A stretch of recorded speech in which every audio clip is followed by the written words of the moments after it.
Logo ডিজাইনের প্রথম ক্লাসটি দেখে নিই, তারা অবশ্যই লোগো ডিজাইনের প্রথম ক্লাসটি দেখে নেবেন, দেন পরবর্তী class logo design class 2 number 2 তে অবস্থান করবেন, ঠিক আছে? ক্লাস 2 টি দেখবেন, না হলে আপনারা সহজে বুঝতে পারবেন না। মার্কেট প্লেসে সবচেয়ে বেশি গুরুত্বপূর্ণ এবং সবচেয়ে বেশি যে কাজ পাওয়া যায় সেটা হচ্ছে লোগো ডিজাইন। সো আমাদের একটু মনোযোগ সহকারে দেখতে হবে। প্রত্যেকটা ভিডিও দেখবেন, একটি ভিডিও মিস করবেন না, মিস করলে আপনারা ইম্পর্টেন্ট জিনিসগুলো হারিয়ে ফেলবেন, ঠিক আছে? তো আজকে নাম্বার ক্লাস 2 তে আছি আমরা, যেহেতু আজকে আমরা নাম্বার ক্লাস 2 তে আছি, সেহেতু আমাদের আহ, জানতে হবে কি, আমরা বলেছিলাম যে ক্লাস 2 তে আমরা জানবো টাইপ অফ লোগো, মানে লোগো কতটি টাইপ আছে এবং লোগো কত ধরনের হয়ে থাকে এবং কি কি টাইপে লোগো তৈরি করা হয়। তো আজকে আমরা এগুলি সম্পর্কে জানবো। আমরা যদি এই নোটসটি যাই, আমরা এই যে আমরা,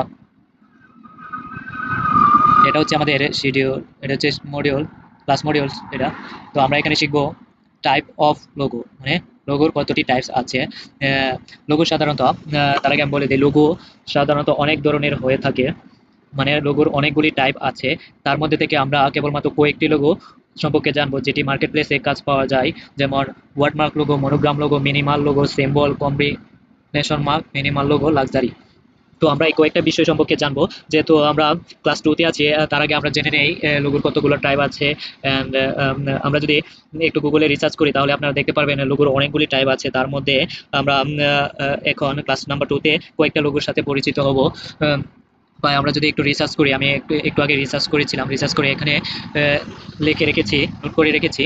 লোগো সাধারণত কয়েক ধরনের হয়, সবচেয়ে জনপ্রিয় ও গুরুত্বপূর্ণ ধরন হলো ওয়ার্ডমার্ক লোগো। ওয়ার্ডমার্ক লোগো কি? তাহলে ওয়ার্ডমার্ক লোগো হলো শুধু নাম দিয়ে তৈরি করা হয় যে লোগো। টেক্সট, আপনারা যখন ইলাস্ট্রেটর থেকে, আর্টবোর্ড থেকে ইলাস্ট্রেটর টুল টেক্সট দিয়ে শুধু নাম দিয়ে লোগো তৈরি করবেন, সেটা হচ্ছে ওয়ার্ডমার্ক লোগো। যেমন গুগল কোকা কোলা লোগো, আপনারা গুগল অ্যান্ড কোকা কোলা এই দুইটা লোগো যদি আমরা দেখি, এখান থেকে গুগলে সার্চ করবেন গুগল লোগো, এই যে আপনারা দেখতে পাচ্ছেন এখানে গুগল লোগো, এটা দিলে কষ্ট হবে। এই যে এখানে যে গুগল লোগোটা আছে, এটা যে দেখতে পাচ্ছেন, এটা হচ্ছে ওয়াটারমার্ক লোগো। তাহলে ওয়ার্ডমার্ক লোগো আপনারা, তাহলে ওয়ার্ডমার্ক লোগো কি বুঝতে পারছেন? এই যে এই যে ওয়ার্ডমার্ক লোগো মানে হচ্ছে এটা, এই যে গুগল, এই লোগোটি দেখতে পাচ্ছেন, গুগলের যে লোগোটি দেখতে পাচ্ছেন, এটা হচ্ছে ওয়ার্ডমার্ক লোগো। এটা কিভাবে তৈরি করা হয়েছে? এটা সাধারণত ইলাস্ট্রেটর থেকে টেক্সট যে টুলস আছে, সেই টাইপ টুলস ব্যবহার করে টেক্সট লিখে তারপর এটাকে ডিজাইন করা হয়েছে এরকম ভাবে। সিম্পল ডিজাইন দিয়ে একটি লোগো তৈরি করা হয়েছে, এটা হচ্ছে ওয়ার্ডমার্ক লোগো। দেন আমরা যদি আবার কোকা কোলাকে রিসার্চ করি, আমরা দেখতে পারবো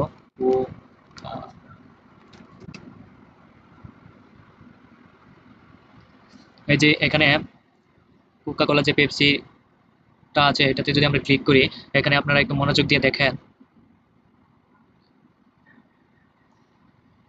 এই যে এটার উপরে যে একটা লেখা আছে, এটা কিন্তু কিভাবে তৈরি করা হয়েছে, এটা একটা কোকা কোলা লোগো, এটা কিভাবে তৈরি করা হয়েছে? এটা তৈরি করা হয়েছে এই যে ইলাস্ট্রেটরের টাইপ টুলস দিয়ে টেক্সট লিখে ব্যবহার করা হয়েছে। এরকম টেক্সট লিখে যে লোগোগুলো ব্যবহার করা হয় সেটা হচ্ছে ওয়ার্ডমার্ক লোগো। তাহলে আমরা ওয়ার্ডমার্ক লোগো কি বুঝতে পারছি। দেন পরবর্তীতে আমরা জানবো ওয়ার্ডমার্কের পরে আছে এখানে লেটারমার্ক লোগো। আমরা এখন জানবো লেটারমার্ক লোগো। উদাহরণে এটা আইবিএম, উদাহরণ হিসেবে আমরা যদি এখানে আইবিএম লিখি,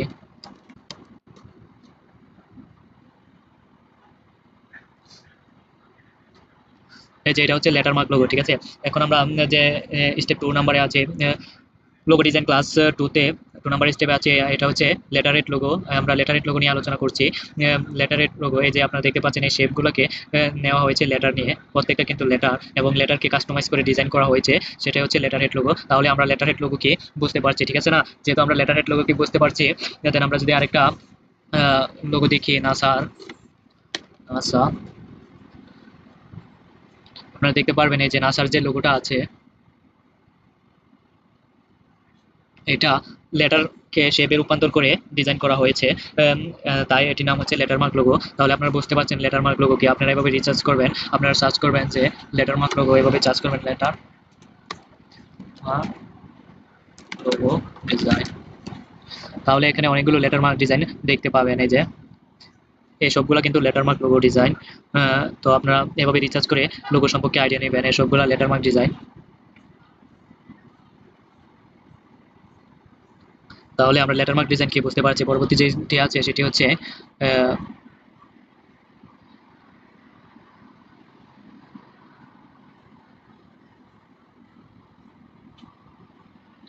আমরা এতটুকু শেষ করেছি N+2 এর সিম্বল বেঞ্চমার্ক লোগো। এটা হচ্ছে শুধু আইকন কিংবা চিহ্ন দিয়ে তৈরি। আমরা তো অ্যাপল এন্ড নাইকের লোগোটা দেখেছি, যেটা আইকন কিংবা সিম্বল দিয়ে তৈরি।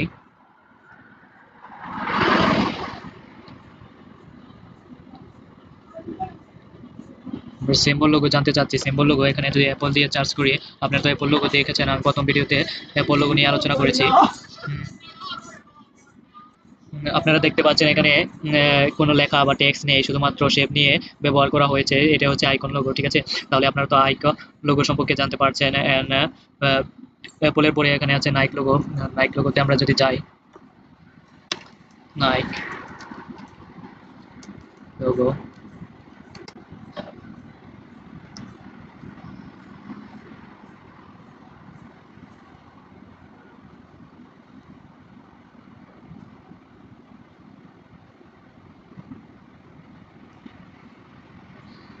এই যে এখানে দেখতে পাচ্ছেন এটা হচ্ছে আইকন আর এটা হচ্ছে শেপ।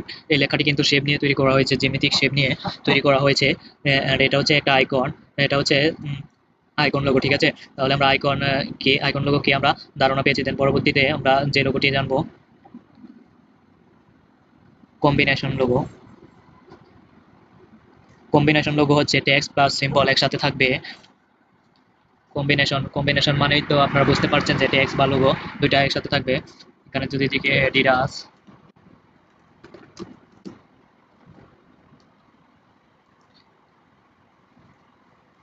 এই যে এখানে শেপ নিয়ে তৈরি করা হয়েছে, প্লাস নিচে একটি লেখা আছে, এটা হচ্ছে কম্বিনেশন লোগো, ঠিক আছে। এখানে অ্যাডিডাসের নিচে এরকম, লোগোটির নিচে এরকম চিহ্ন আছে, এটা হচ্ছে কম্বিনেশন লোগো। সো এরকম লোগো আপনি অনেক পাবেন। তো আমরা আস্তে আস্তে ডিজাইনগুলো করব, যখন তখন আরো বিস্তারিত আমরা জানতে পারবো। আমরা ক্লাস 2 তে আমরা কেবলমাত্র লোগো কয় ধরনের হয়ে থাকে, কি কি টাইপ থেকে সে সম্পর্কে জানবো, ঠিক আছে। আমরা বেসিক জানবো। দেন পরবর্তীতে আছে এমবেড লোগো সম্পর্কে আমরা এখন জানবো না। মাসকট লোগো, মাসকট লোগো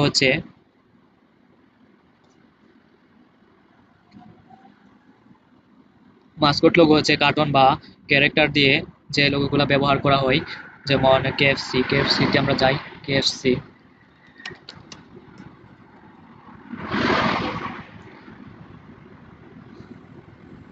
এই যে এখানে দেখতে পাচ্ছেন যে একটি কার্টুন,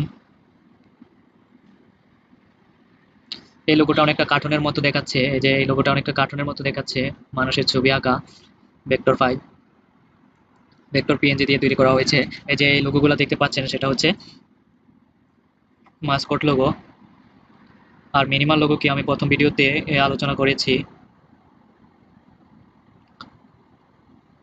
দেন ক্লাস 2 তে আমরা মিনিমাল লোগো কি আমরা আলোচনা করেছি লাক্সারি লোগো। আমরা যদি লাক্সারি লোগো মানে যে লোগোগুলো লাক্সারি ফিল দেয়, লাক্সারি লোগো দিয়ে আমরা চার্জ করলে দেখতে পারবো। এই যে এখানে আপনারা যখন দেখতে পাচ্ছেন এরকম একটি গোল্ড কালারের এরকম ডিজাইন মূলত স্বর্ণের দোকানে পাওয়া যায়। এরকম লোগো ডিজাইন স্বর্ণ দোকানে, মানে লাক্সারি অনুভব করায়। আপনারা দেখবেন যখন আপনারা আহ, স্বর্ণের দোকানে যাবেন, আহ, তখন আপনারা এরকম ডিজাইন দেখতে পারবেন লাক্সারি। এটা হচ্ছে লাক্সারি ডিজাইন, ঠিক আছে। তো এরকম ডিজাইনকে লাক্সারি লোগো বলা হয়। এরকম ডিজাইনের যে লোগোগুলো আছে সেগুলোকে লাক্সারি ডিজাইন বলা হয়। তো আপনারা আরো ভালোভাবে চার্জ করে নেবেন, গুগলে চার্জ করবেন, দেন তার সম্পর্কে জানবেন। তো লাক্সারি লোগো সম্পর্কে জানবেন, দেন পরবর্তী তাহলে আমরা এখানে কি জেনেছি, লোগো আসলে কত প্রকার আমরা জেনেছি, এবং লোগো কয় ধরনের হয়ে থাকে। লোগো মূলত অনেক ধরনের হয়ে থাকে। দেন এখানে আছে ওয়ার্ডমার্ক লোগো, মনোগ্রাম লোগো। মনোগ্রাম মানে বোঝাইনি আমি, তো মনোগ্রাম লোগোটি আমি বোঝাই এখন। মনোগ্রাম হচ্ছে, মনোগ্রাম লোগো, মনোগ্রাম লোগো হচ্ছে অনেকগুলো লোগো, একটি লোগো না, মানে অনেকগুলো শেপ নিয়ে যখন, একের অধিক শেপ নিয়ে যখন লোগো ব্যবহার করা হয়, সেটাকে মনোগ্রাম লোগো বলে। একটি শেপ না, একের অধিক শেপ, কিংবা একটি লেটার না, একের অধিক লেটার নিয়ে যে শেপ তৈরি করা হয় সেটা হচ্ছে মনোগ্রাম লোগো। এই যে এখানে দেখতে পাচ্ছেন এগুলো মনোগ্রাম লোগো, এই যে এখানে দেখতে পাচ্ছেন এগুলা মনোগ্রাম লোগো। তাহলে আমরা মনোগ্রাম লোগো কি বুঝতে পারছি। দেন পরবর্তীতে আমরা জানবো সিম্বল, সিম্বল লোগো কি আমরা তো বলেছি অলরেডি, আইকন লোগো যেটা। আহ, তাহলে টাইপ 2 আমরা লোগোর টাইপ সম্পর্কে জেনেছি আজকে। দেন আমরা আস্তে আস্তে লোগোর কিভাবে ক্রিয়েট করতে হয় সে সম্পর্কে জেনে যাব, ঠিক আছে। আমরা কিভাবে ক্রিয়েট করতে হয় সে সম্পর্কে জেনে যাবো। এগুলো আমি কেটে দিই। লাক্সারি হচ্ছে যেগুলো জুয়েলারিতে, আপনারা যখন জুয়েলারি দোকানে যাবেন তখন দেখতে পাবেন কিছু ডিজাইন করা হয় লোগো, সেটাতে ব্যবহার করা হয় লাক্সারি। লাক্সারি লোগো অনেকটা লাক্সারি ফিল দেয়। দেন আমরা টাইপোগ্রাফির জন্য আলাদা একটি কোর্স থাকবে, যেখানে বেসিক কোর্স থাকবে টাইফেস বাস ফন্ট। আমরা পরবর্তী ভিডিওতে যেটি জানবো সেটি হচ্ছে টাইপোগ্রাফি কিভাবে টাইপ নিয়ে ব্যবহার করলে আমরা লোগোগুলো প্রিমিয়াম ফিল দেখাবে এবং লাক্সারি ফিল দেখাবে সেগুলো সম্পর্কে জানবো। দেন কোন ফন্ট ইউজ করলে আমরা আমাদের লোগোগুলি সে প্রিমিয়াম ফন্ট দেখাবে অ্যান্ড লাক্সারি ফন্ট দেখাবে, আমরা সেই বিষয়গুলো জানবো। তো এখানে আছে প্রিমিয়াম ফন্ট সিলেকশন, কিভাবে ফন্ট ডাউনলোড করতে হয় আমরা সেগুলো দেখিয়ে দেবো। আর কোন কোন ফন্টকে প্রিমিয়াম ফন্ট বলা হয় আমরা সেগুলো আস্তে আস্তে দেখিয়ে দেবো। লেটার স্পেসিং, একটা লোগোকে কতটুকু লেটার স্পেসিং দিলে সেটা পারফেক্ট হয়, অ্যান্ড অ্যালাইনমেন্ট কতটুকু অ্যালাইনমেন্ট রাখবেন একটা লোগোতে, আমরা সেগুলো পরবর্তী ভিডিওতে দেখিয়ে দেবো। ক্লাস নাম্বার 5 ক্লাস নাম্বার 3-তে আমরা এই বিষয়গুলোই দেখিয়ে দেবো, ঠিক আছে। তবে লোগো ডিজাইনের ক্লাসগুলো আসলে বেশি ইম্পর্টেন্ট এবং খুব মনোযোগ দিয়ে দেখবেন, সবগুলো ভিডিও খুব মনোযোগ দিয়ে দেখবেন, যেন আমি কম করে শেখাচ্ছি, বেশি করে একেবারে শেখাচ্ছি না। আমরা 10 মিনিট, প্রায় 20 মিনিট কিংবা 15 মিনিট করে শেখাচ্ছি, ঠিক আছে। মার্কেট প্লেসে সবচেয়ে বেশি কাজ পাওয়া যায় লোগো ডিজাইনের, ঠিক আছে। আহ, আপনাদের একটি লোগো দেখাই আমি আজকে, দেখি মার্কেট প্লেসে আপনাদের একটি লোগো দেখাই, আজকে কোনো কন্টেস্ট আছে দেখি।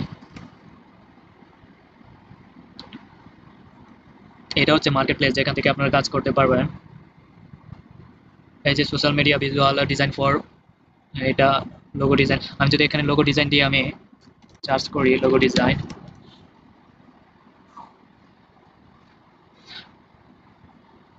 এই যে এখানে দেখতে পাচ্ছেন যে transform JWS removal logo design premium design, এখানে দেখতে পাচ্ছেন $130 অস্ট্রেলিয়ান ডলারের একটি লোগো ডিজাইন চাচ্ছে, এটা অবশ্যই প্রিমিয়াম হতে হবে। এখানে দেখতে পাচ্ছেন আর্জেন প্রায় 13 ঘন্টা হয়ে গেছে এটা এই ডিজাইনটি চাচ্ছে। দেন আপনাদের মার্কেট প্লেসে আরও দেখায় যে SLP লোগো ডিজাইন, এই যে এখানে আরেকটি লোগো ডিজাইন। তো মার্কেট প্লেসে বেশিরভাগ লোগো ডিজাইনের কাজ পাওয়া যায়, অনেক কাজ পাওয়া যায়, এই যে প্রতিদিনই কাজ আছে লোগো ডিজাইনের কাজ। তো আপনারা যদি ভালোভাবে করতে পারেন লোগো ডিজাইন, তাহলে আপনারা কাজ যদি শিখতে পারেন, ভালো ডিজাইন করতে পারেন, ক্লায়েন্ট যদি আপনার কাজ পছন্দ করে, তাহলে আপনারা লোগো ডিজাইন কিন্তু পারবেন। দেন আমরা এখন যেটি জেনেছি সেটি হচ্ছে লোগো কয় ধরনের হয়ে থাকে সে সম্পর্কে জেনেছি। দেন ক্লাস নাম্বার 3-তে আমরা জানবো টাইপোগ্রাফি ফান্ডামেন্টাল, কিভাবে টাইপস নিয়ে কাজ করতে হয়, টাইপ টুল থেকে টাইপোগ্রাফি নিয়ে কাজ করতে হয়, কোন ফন্ট ইউজ করবো, অ্যান্ড প্রিমিয়াম ফন্টগুলো কী কী, অ্যান্ড লাক্সারি ফন্টগুলো কী কী আমরা সে সম্পর্কে জানবো, অ্যান্ড লেটার স্পেসিং কতটুকু দেবো আমরা সে সম্পর্কে জানবো, অ্যালাইনমেন্ট কতটুকু রাখবো আমরা সে সম্পর্কে জানবো। তো পরবর্তী ভিডিওটি অবশ্যই দেখবেন, ক্লাস 3-তে থাকবে এগুলো। তো যারা যারা ক্লাস 2টি দেখে ক্লাস 1 দেখেননি তারা অবশ্যই ক্লাস 1 আগে দেখবেন, দেন ক্লাস 2, দেন ক্লাস 3 এভাবে দেখবেন। আর লোগো ডিজাইনে খুব ইম্পর্টেন্ট, আমি বারবার বলছি লোগো ডিজাইন খুব ইম্পর্টেন্ট একটি পার্ট, এবং এই ডিজাইনের কাজগুলো অনেক পাওয়া যায়। আমি যেরকমভাবে বোঝাচ্ছি অন্য কেউ এরকমভাবে বোঝাবে না, তারা আরও বেশি ঘুরিয়ে ফিরিয়ে কথা বলবে, ঠিক আছে। কিন্তু ইউটিউবে যখন আপনারা ভিডিও দেখবেন তারা আরও অনেক বেশি ঘুরিয়ে ফিরিয়ে ভিডিও দেখাবে, ঠিক আছে। কিন্তু আমি সহজভাবে বোঝাচ্ছি, আমি ডাইরেক্ট যেগুলো কাজের যেগুলো দরকার আমি সেগুলো ব্যবহার দেখাচ্ছি। কম্পোজিশন অ্যান্ড ব্যালেন্স, তো আমরা পরবর্তী ক্লাস নাম্বার 3-তে এগুলো জানবো। তো ক্লাস নাম্বার 2টি এখানেই শেষ করলাম। ধন্যবাদ ভিডিওটি দেখার জন্য, পরবর্তী ভিডিওটি অবশ্যই দেখবেন। ধন্যবাদ, অবশ্যই আমার চ্যানেলটি সাবস্ক্রাইব করবেন। ধন্যবাদ।